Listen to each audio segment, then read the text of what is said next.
Welcome to HH28, where we unravel the secrets of self-discovery and matchmaking. We are Hugh and Heather, two master holistic guides dedicated to helping you navigate the worlds of numerology, astrology, and personality in pursuit of meaningful connections. Okay, so get this right. Today, we are diving deep into the ENFJ personality type. You know those charismatic folks people call the protagonists? Right. We're talking about like, what, 2 to 5% of the population? Yeah, it's a small but mighty group. Who just radiate warmth and leadership, Yeah. you know? And lucky for you guys, we've got a ton of fascinating research here ready to unpack, like all the hows and whys behind those ENFJ superpowers, I guess you could call them. It's true, they're fascinating. Right, like we all know ENFJs can light up a room. Oh, absolutely. But like, what's the psychology behind that magnetism? What actually makes them tick? Well, it all starts with this thing called their cognitive stack.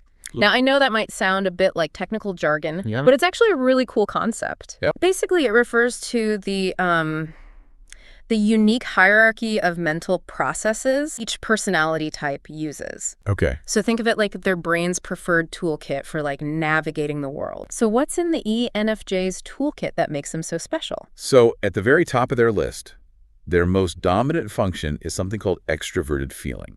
Okay. This means they are deeply, and I mean deeply, In tune with the emotions and needs of others. okay, so that explains the whole like wearing their heart on their sleeve vibe. Exactly. But it's more than just being empathetic. Right. ENFJs don't just sense those emotions. They actually prioritize them in their decision making. Wow. They genuinely care about creating harmony in their relationships Mm-hmm. and are driven by a deep desire to make a positive impact on the world around them. So it's that powerful combo of empathy and action. Yes. They feel it deeply. And they're compelled to do something about it. Precisely. Have it. But here's where it gets even more interesting. Okay. Right behind that extroverted feeling, we find introverted intuition. Intuition.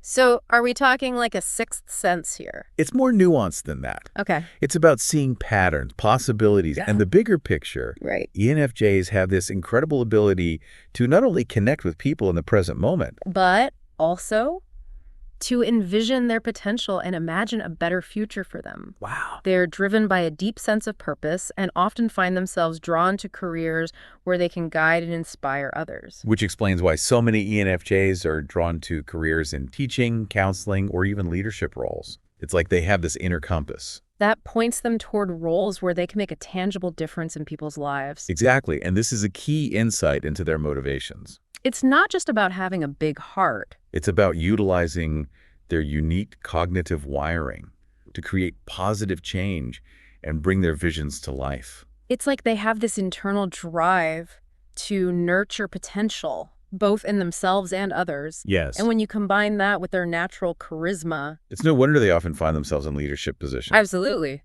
But that being said, Even with all these amazing qualities, okay, ENFJs aren't without the challenges. And one of the biggest ones we see pop up again and again in the research is the importance of boundaries. that makes sense. I mean, if your natural instinct is to pour your heart and soul into helping others, It seems like setting boundaries would be crucial. it's essential for their well-being.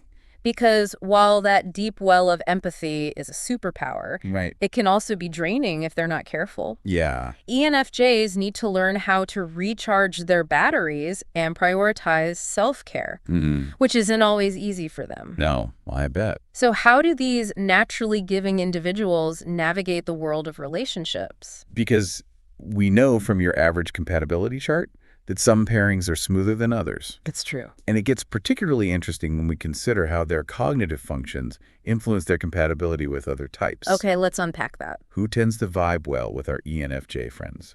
And more importantly, why?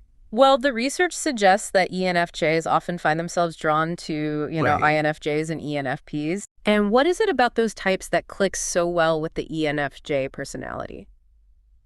It really comes down to shared values Mm-hmm. and a similar emotional landscape, Okay. INFJs. With their introverted intuition and deep well of empathy, just seem to get the ENFJ on a fundamental level. Yeah. They share that passion for making the world a better place, but often bring a quieter, more contemplative approach. So it's that classic case of balancing each other out. Exactly. And then with the ENFPs, you've got that shared extroverted feeling, creating this immediate sense of warmth and understanding. Right. Plus, both types thrive on exploring possibilities and inspiring those around them. Sounds like a recipe for dynamic duos all around. But let's be real, no personality type is perfectly compatible with everyone. Right. So where do things get a little interesting, shall we say, for ENFJs in relationships? Well, it's not so much about incompatibility as it is about navigating different ways of seeing the world. Right. For example, while ENFJs are generally adaptable, They may find themselves needing to put in extra effort when building relationships with more logic-driven types like INTJs or ISTPs. why is that? What causes that friction? Think back to that ENFJ cognitive stack. Okay. With extroverted feeling at the forefront, they naturally lead with their heart, Okay. prioritizing empathy and harmony. Right. But INTJs and ISTPs, With their dominant thinking functions, yeah. approach the world from a more analytical and objective perspective. Now you're saying potential conflicts arise not from a place of malice, No. but simply from different approaches to problem solving and decision making. Exactly. Imagine an INTJ offering a critique focused purely on logic and efficiency. While well-intentioned, it could easily be perceived by an ENFJ as a personal attack, Right. even if it wasn't intended that way. That makes a lot of sense. It's like speaking different languages, emotionally speaking. Like precise. And this isn't to say these pairings are doomed, Right. but rather that understanding those core differences in how each type processes information is crucial for building successful, fulfilling relationships. It's all about bridging those gaps in communication. So we've talked a lot about ENFJs in relation to others. Yeah, But let's shift gears and zoom in on those individual strengths. sure. Our research paints quite a glowing picture. It does. What are some of the standout qualities that really make this personality type shine? Well, we've touched upon their empathy and leadership, but it goes even deeper than that. Okay. ENFJs often possess an incredible ability to inspire and motivate others. Yeah? They have a way of seeing the potential in everyone they meet and genuinely want to help others succeed. It's like they have this infectious enthusiasm that draws people in. Yes. And they back up that enthusiasm with action. Okay. They're not afraid to roll up their sleeves and work towards their goals, often with a level of organization and planning that's quite impressive. So they're not just dreamers, they're doers. That's a powerful combination. But we'd be remiss if we didn't acknowledge the flip side. Right. Every strength, when taken to an extreme, can become a weakness. What are some potential pitfalls for ENFJs to be aware of? One word, overextension, Okay. because they're natural givers, always willing to go the extra mile for others. ENFJs can easily find themselves stretched too thin. Especially with that aversion to conflict we talked about earlier. It's easy to see how wanting to please everyone could lead to them neglecting their own needs. Absolutely. And this ties into another potential weakness. People-pleasing. Because they're so sensitive to the emotions of others.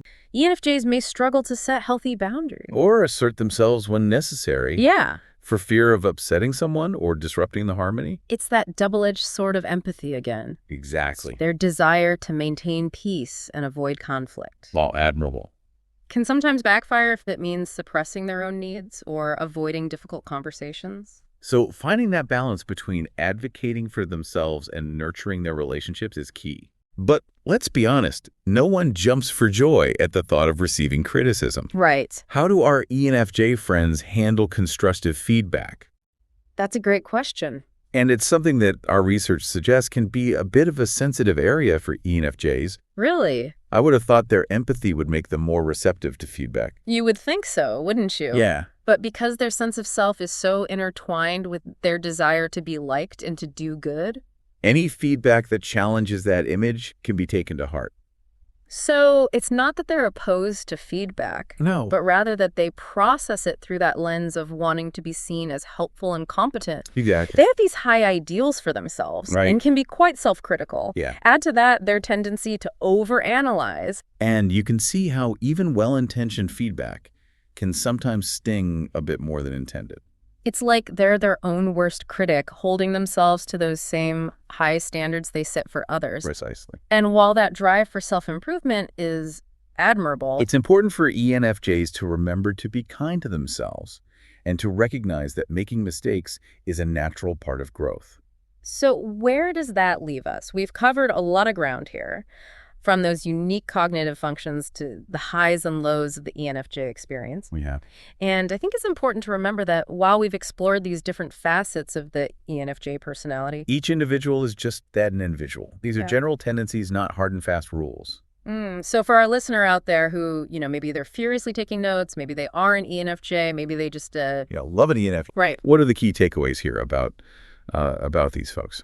Well, I think the biggest takeaway is to appreciate the incredible power of their empathy, not just a feeling for them. It's a driving force behind their actions, their relationships, even their career choices, right? It's like their empathy is woven into the very fabric of who they are. Exactly. And it's that genuine desire to connect with others and make a positive impact that makes them such a force for good in the world. Totally. And we've talked about their strengths, but also, those... potential pitfalls. Right. How can ENFJs kind of protect that big heart of theirs without losing, What makes them so special? The key is balance. Okay. As much as they pour themselves into others, Right. they need to remember to refill their own cup. That means prioritizing self-care, setting healthy boundaries, and learning to advocate for their own needs. It's about recognizing that saying no sometimes isn't selfish, it's self-preservation, and it allows them to show up for others in a more sustainable way. Precisely. And for those who are lucky enough to have an ENFJ in their life, remember to show them appreciation. Let them know you value their friendship, their passion, and their unwavering support. Because they really do pour their heart and soul into everything they do. They do. And for all you ENFJs out there, keep shining your light. The world needs your empathy, your vision, and your boundless capacity for love. Just remember to take care of yourselves along the way. Beautifully said. I love that. And for our listeners, if this deep dive into the ENFJ personality has, made you curious, this is just the starting point. Exactly. There's so much more out there. A whole universe of knowledge just waiting to be explored. So dive deeper into those cognitive functions. Explore the nuances of different personality types. Yes. And who knows, you might even uncover hidden depths within yourself. Absolutely. Until next time, keep asking questions, keep learning, and keep diving deep into this fascinating world of human personality.